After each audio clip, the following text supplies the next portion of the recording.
Ambajipeta marriage band. Cinema story చెప్పడానికి కొత్తగా ఏమీ ఉండదు. Regular and routine story. ఇప్పటివరకు కులాల మీద తక్కువ కులం వ్యక్తిని ప్రేమించడం ఇలాంటి స్టోరీస్ని మనం చాలా సినిమాల్లో చూసాం.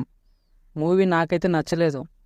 చూస్తున్నంతసేపు రిపీటెడ్ సీన్స్లా ఎక్కడో చూశామన్న ఫీల్ వస్తుంది. మనుషుల మధ్య అంతరాలు, కులాల గొడవలు ఈ స్టోరీ నరేషన్లో తమిళ్లో రారస్టిక్ సినిమాలు చాలానే ఉన్నాయి.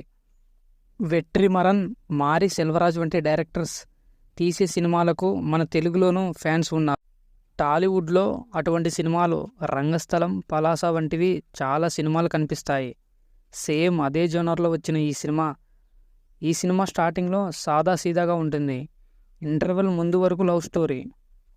తమిళ్ సినిమా తరహాలో స్టోరీని కమర్షియల్ సీన్స్తో చెప్పే ప్రయత్నం చేశారు director Dushyanth Katikaneni. First half love story కొత్తగా అనిపించదు. లవ్ స్టోరీ అంటే కులాలు, డబ్బు ఇలా ఏదో ఒకటి అడ్డు పడుతూనే ఉంటుంది.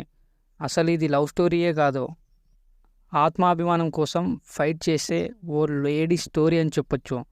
ఈ సినిమాకి సుహాస్ హీరో అని పోస్టర్ల మీద కనిపిస్తుంది.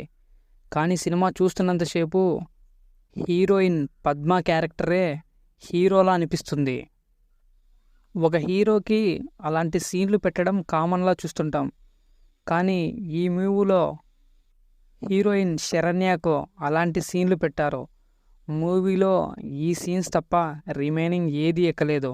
Coming to performance, hero Suhas natural యాక్టింగ్తో అదరగొట్టేశాడు. పద్మ క్యారెక్టర్లో హీరోయిన్ చెప్పే డైలాగ్స్ చాలా రియలిస్టిక్గా అనిపిస్తాయి. ప్రొడక్షన్ వాల్యూస్ చాలా బాగున్నాయి. శేఖర్ చంద్ర మ్యూజిక్ అండ్ సినిమాటోగ్రఫీ బాగున్నాయి. That's it guys.